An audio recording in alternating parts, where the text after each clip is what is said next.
Bismillahirrahmanirrahim. Assalamu alaikum students. My name is Abdurrahman and I'm teaching you biology.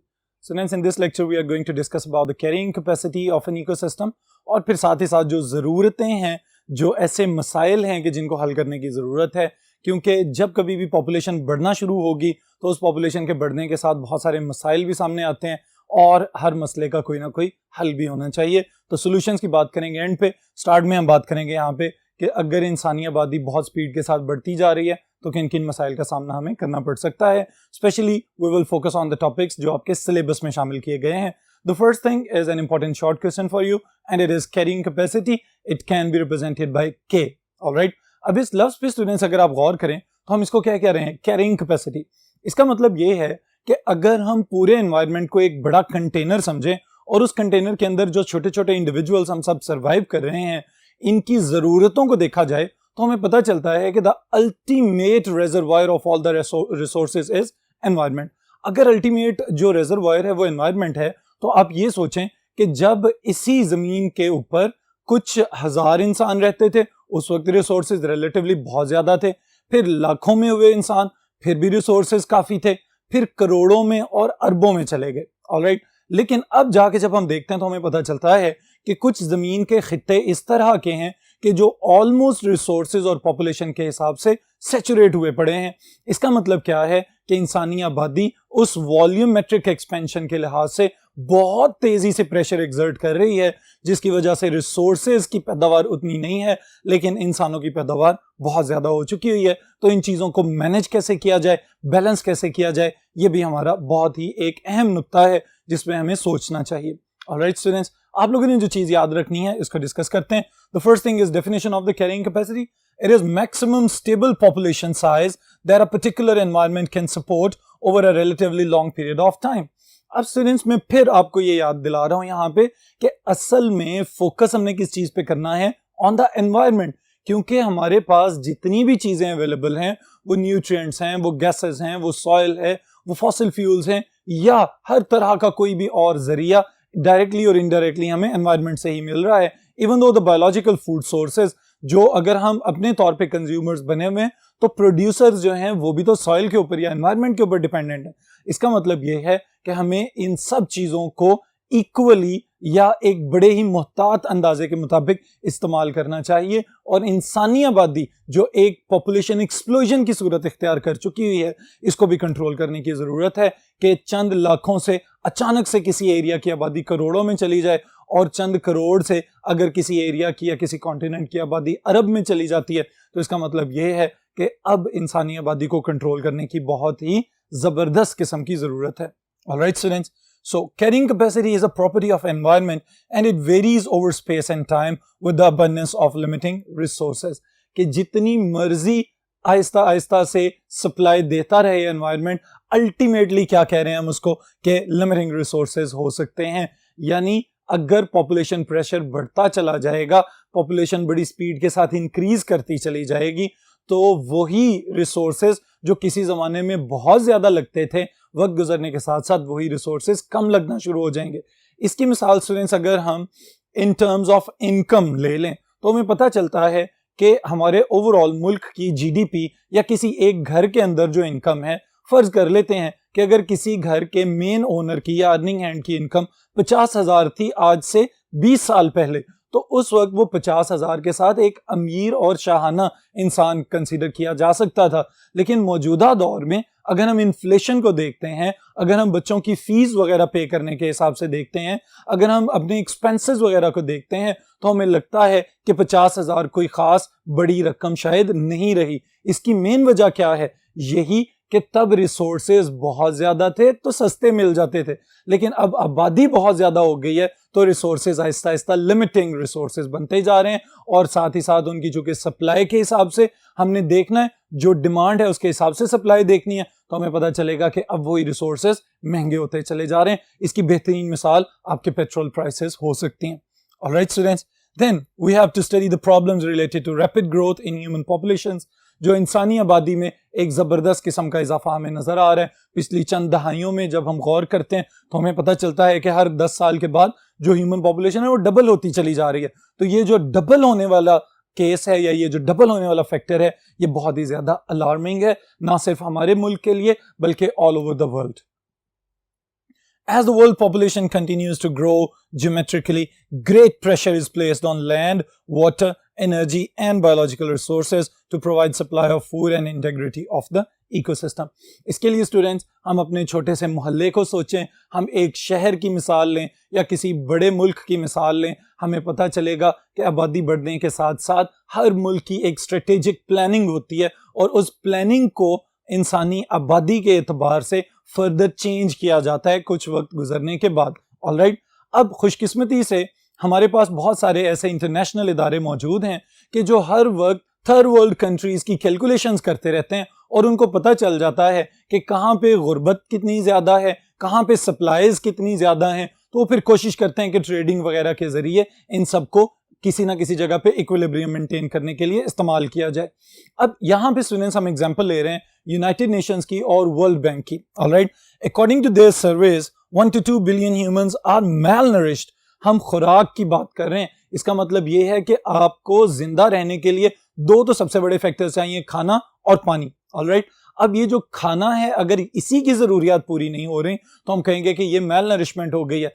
अब इस mail nourishment के अंदर अंडरग्रोन बच्चे या बहुत ही कमजोर किस्म के बच्चे या विटामिन डी की डेफिशिएंसी के साथ पैदा होने वाले बच्चे या और खुदा न खास्ता डिफरेंट टाइप्स के सिम्टम्स वाली बीमारियों के साथ जो आगे एक नस्ल आ रही है वो पुरानी नस्लों की निस्बत एक अजीब सी ससेप्टेबल सी जनरेशन पैदा हो रही है। तो इसका मतलब क्या है कि कहीं ना कहीं खुराक के किसी हिस्से में ऐसी कमी रह जाती है कि जिसकी वजह से ओवरऑल बॉडी जो है वो मेल नरिशमेंट का शिकार हो जाए और ना सिर्फ एक इंडिविजुअल बल्कि पूरा पूरा मुल्क जो है हो सकता है वो इस तरह की बीमारियों या इस तरह के मसाइल से दो चार हो। ऑलराइट स्टूडेंट्स, तो according to UN and world bank 1 to 2 billion humans are malnourished। Alright, इनकी खुराक की जरूरियात पूरी नहीं हो रही। फिर इसके साथ ही साथ 80 million are malnourished in China. अब आबादी के एतबार से चूंकि ये दुनिया का सबसे बड़ा मुल्क है और मईशत के एतबार से भी एक स्ट्रॉन्ग मुल्क कंसीडर किया जाता है, लेकिन स्टूडेंट्स वहां भी लोगों की खुराक की जरूरियात पूरी नहीं हो रही। इसका मतलब क्या है कि खाली आबादी बढ़ा लेना ये कोई काबिल फख्र बात नहीं है, बल्कि साथ ही साथ इस चीज के ऊपर भी सोचना जरूरी है कि हम किस पैमाने के तहत इस आबादी को बढ़ाएं। पहले रिसोर्सेज जनरेट करें, फिर उसके बाद पॉपुलेशन प्लानिंग की तरफ जाया जाए और फिर उसके बाद सोचा जाए कि किस तरह से पॉपुलेशन को प्लान करना है। Alright students, then world population is expected to become 12 billion in next 50 years। अब 6 से 12 बिलियन हो जाना, इसका मतलब डबल जंप हमें नजर आ रहा है यहाँ पे स्टूडेंट्स कि जितनी आबादी अभी है अभी भी तकरीबन 7 अरब के करीब हो चुकी हुई है। कुछ साइंसदानों का ये ख्याल है कि 8 अरब के करीब भी पहुंच चुकी हुई है, लेकिन कमिंग 50 ईयर्स में ये 12 बिलियन तक होने वाली है। तो इसका मतलब ये है अगर मौजूदा रिसोर्सेज के साथ आप ये सोचें कि इन्हीं वसाइल के अंदर रहते हुए इंसानी आबादी अगर डबल कर दी जाएगी तो फिर आप ये समझ लें कि ये जो तेल की लड़ाइयाँ और मुख्तलिफ जो हमारे पास रिसोर्सेज हैं उनकी लड़ाइयाँ, मादनियात की लड़ाइयाँ और तो और कॉन्टिनेंट्स को क्रॉस करने के लिए भी चंद ममालिक जो हैं वो कुछ ना कुछ स्ट्रेटेजिक किस्म की वॉर्स दूसरे मुल्कों पे थोप सकते हैं। तो ये बुनियादी तौर पे क्या है, it is that war that is due to uncontrolled growth in the human population। इंसानी आबादी चूंकि कंट्रोल में नहीं आ रही तो इस वजह से फिर लड़ाइयों की या और एक और अनारकी फैलने की सी सूरत भी सामने आ सकती है। तो इसका मतलब ये है कि इन तमाम चीजों को देखते हुए हमें पहले इस चीज का इदराक होना चाहिए कि पॉपुलेशन का बढ़ना अगर एक इंपॉर्टेंट फैक्टर है तो रिसोर्सेज का पैदा करना उससे भी ज्यादा इंपॉर्टेंट फैक्टर होना चाहिए। ऑलराइट स्टूडेंट्स, बाकी कौन कौन सी चीजें जो इंसानी आबादी बढ़ने के साथ मुतासिर हो रही हैं इसको भी देखते हैं नेक्स्ट बोर्ड के ऊपर। जी students, next factor is land, जमीन। अब स्टूडेंट्स अगर हम गौर करें तो पाकिस्तान एक ज़रई मुल्क है। अब इस वतन अजीज का बेशतर हिस्सा जो मईशत का है वो सारे का सारा क्रॉप प्रोडक्शन पे डिपेंडेंट है। इसी तरह अगर हम किसी और नॉर्मल किसान की मिसाल लेते हैं तो हमें पता चलता है कि किसान का सारा जो प्रोडक्टिविटी या पैदावार है उसका दारोमदार तो जमीन के ऊपर है और खुदा न खास्ता अगर वही सॉइल न्यूट्रिएंट डेफिशिएंट हो जाए तो तब जाके हमें पता चलेगा कि असल अहमियत है क्या इस जमीन की।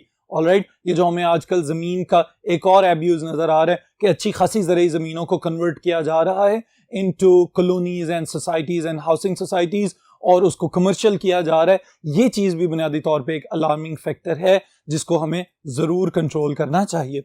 ऑलराइट स्टूडेंट्स, लैंड की अगर हम बात करते हैं स्टूडेंट्स, तो 99% of the world's food supply come from land, less than 1% from oceans and other aquatic habitats. इसका मतलब क्या है कि पानी बेशक जमीन का 70% या इससे कुछ ज्यादा हिस्सा कवर करके बैठा हुआ है, लेकिन खुराक जो हमें मिल रही है वो सारी की सारी खुश्की के ऊपर, जमीन के ऊपर पैदा होती है। आपकी फसलें, आपकी स्टेपल क्रॉप्स, आपके फ्रूट्स, आपकी वेजिटेबल्स, ये सारी की सारी जमीन की मरहून मेहनत है। साइंसदान कोशिशें तो कर रहे हैं हाइड्रोपोनिक कल्चर्स के थ्रू, लेकिन अभी तक वहां पे इतनी ज्यादा प्रोडक्टिविटी हासिल नहीं हो सकी कि हम मुकम्मल तौर पे सॉइल की बजाय पानी के ऊपर शिफ्ट हो सकें।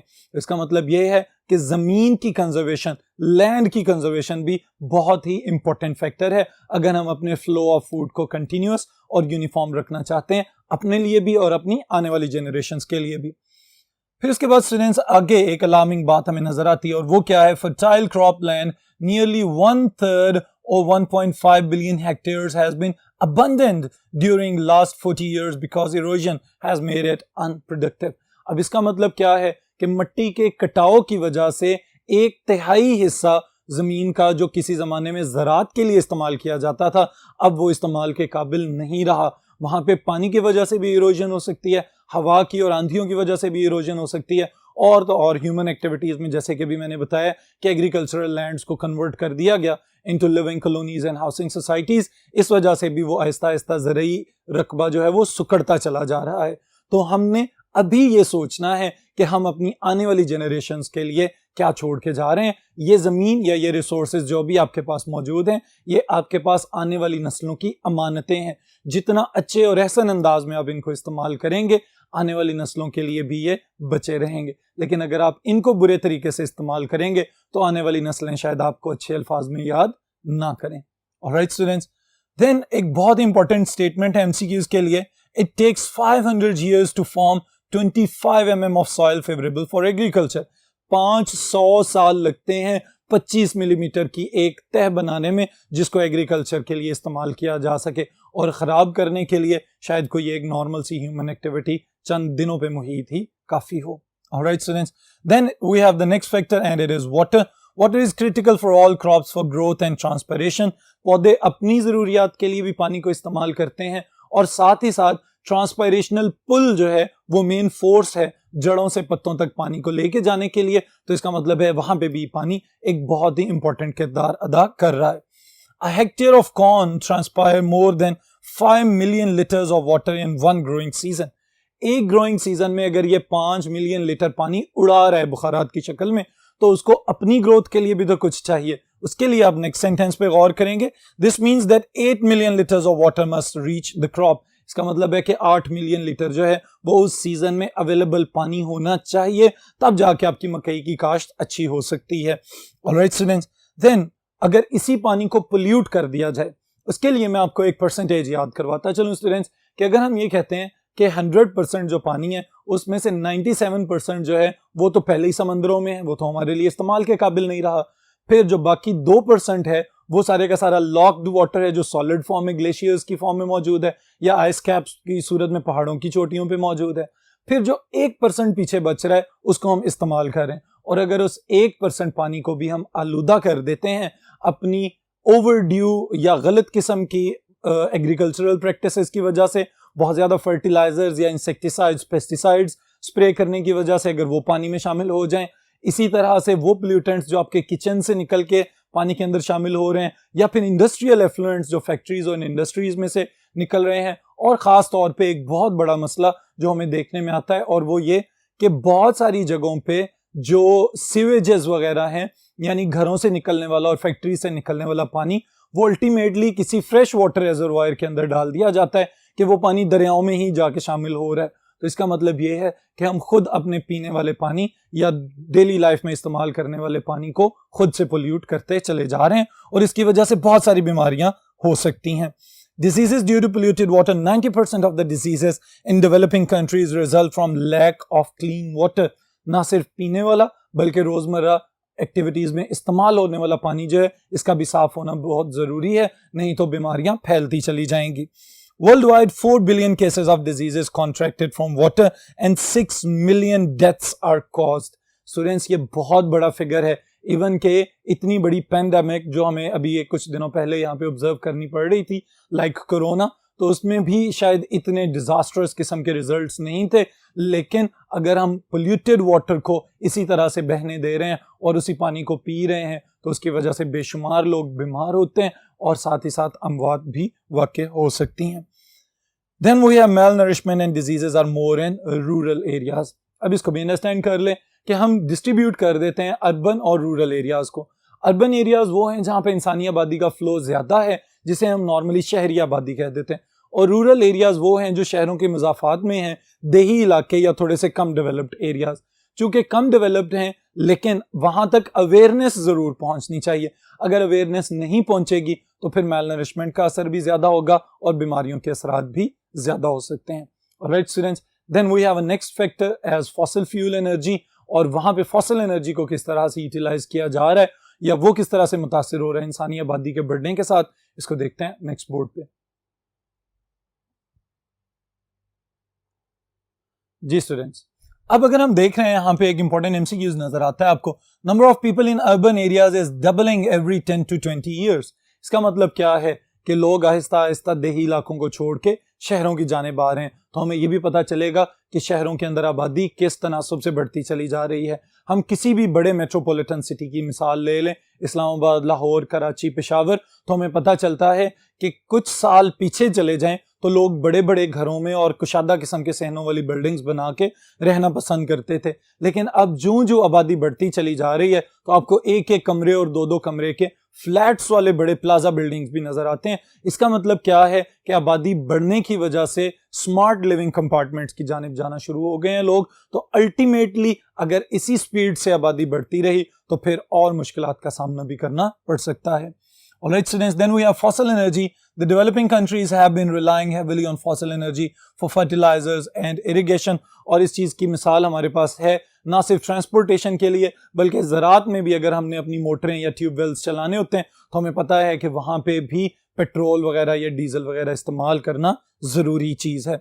Decline in per capita use of energy is due to decline in supplies and relatively high prices. इसके लिए स्टूडेंट्स हम अगर अपने वतन अजीज पे गौर करते हैं तो हमें पता चलता है कि ये जो आए रोज पेट्रोल का बहरान पैदा हो जाता है, असल में ये बहरान है क्या. जब पता चलेगा बहुत सारी कंपनीज को जिनके थ्रू पेट्रोल वगैरह को ट्रांसपोर्ट या सप्लाई किया जा रहा है डिफरेंट कंट्रीज को, जब उनको ये पता चलता है कि इस एरिया में डिमांड तो बहुत ज्यादा है लेकिन साथ ही साथ ये इसके बगैर जिंदा भी नहीं रह सकते, इनकी जिंदगी का पहिया भी बंद किया जा सकता है, तो वो फौरन थोड़ी देर के लिए इसको बंद करेंगे, इसकी सप्लाई रोक देंगे. उसकी वजह से कीमतों में इजाफा होगा और फिर से सप्लाई शुरू हो जाएगी. अब ये है तो एक बहुत ही बुरा तरीकाकार, लेकिन इसके साथ ही साथ स्टूडेंट्स हमें इस चीज़ पे भी गौर करना है कि इस तरीकाकार में बुनियादी जड़ कौन सी चीज़ है, तो वो है इंसानी आबादी का बेतहाशा फैलाव. इंसानी आबादी चूंकि कंट्रोल में ही नहीं आ रही, और ख़ास तौर पे यहाँ सोशल मीडिया वगैरह पे या इर्द गिर्द ख़बरों में जब हमें ये भी सुनने को मिलता है कि एक इंसान है कबायली और उसने शादी की और शादी करने के बाद उसने ये टारगेट सेट किया कि मैं 100 बच्चे पैदा करूंगा, तो इसका मतलब क्या है. रिसोर्सेज देखे जाएं तो उसके पास शायद पेट पालने के लिए या उन बच्चों को पालने के लिए रिसोर्सेज बहुत कम हो, लेकिन टारगेट उसने जब इतना बड़ा अपने लिए खुद ही सेट किया हुआ है तो इसका मतलब ये है कि अब वो इसकी जिम्मेदारी हुकूमत पे डालने की कोशिश करेगा. तो हुकूमत इस जिम्मेदारी को अगर उठाने के काबिल है तो दैट इज़ फाइन, लेकिन अगर हम अपनी हुकूमतों की बात करते हैं तो यहाँ पे हमें और बहुत ज़्यादा पेचीदा मसाइल का भी सामना हो सकता है. इस वजह से इन टारगेट्स को रिड्यूस करना ज़रूरी है, इनको थोड़ा सा नॉर्मल स्टैंडर्ड्स पे ही रखा जाए तो ज़्यादा बेहतर है. Alright students, then we have to conserve all of these resources. बहुत ज़्यादा इंपॉर्टेंट बात है ये भी कि जितने भी हमारे पास रिसोर्सेज हैं जिनका भी हमने जिक्र किया और जो वैसे आप लोगों के जनरल नॉलेज में हैं, उन तमाम रिसोर्सेज को स्मार्टली यूज़ करना बहुत ज़रूरी है. Careful management of land, water, fossil fuels and energy and biological resources needed for food production. Coordinated efforts from individuals and countries, जिसमें हम लोग खुद अपने लेवल पे भी जो तब्दीली पैदा कर सकते हैं वो ज़रूर करें. मिल के कोई NGO वगैरह के साथ मिल के कोई काम कर सकते हैं वो ज़रूर करें, और अगर किसी हुकूमती कैंपेन का हिस्सा बन सकते हैं तो अपनी कोशिश ज़रूर जारी रखें students. Then efficient and environmentally sound agriculture strategies to increase productivity. पैदावार को बढ़ाने की सलाहियतों के लिए मुख्तलिफ टेक्निक्स, मुख्तलिफ स्ट्रेटजीज जो साइंस के थ्रू हमारे सामने आती हैं, उनको ज़्यादा से ज़्यादा अडेप्ट किया जाए। न्यू टेक्नोलॉजीज़ को सिर्फ मोबाइल फ़ोन्स और कंप्यूटर्स के इस्तेमाल तक महदूद ना किया जाए, बल्कि अपनी लाइफ के अंदर जहाँ जहाँ भी आप इस चीज़ को या नई टेक्नोलॉजी को इंट्रोड्यूस करवा सकते हैं, ज़रूर करवाएं। Even in the agricultural practices इंशाअल्लाह ताला बहुत सारे मसाइल का हल आप खुद निकालने के काबिल हो जाएंगे। इस सेशन के लिए इतना ही, फिर नेक्स्ट टॉपिक के साथ नेक्स्ट सेशन में मुलाकात होगी।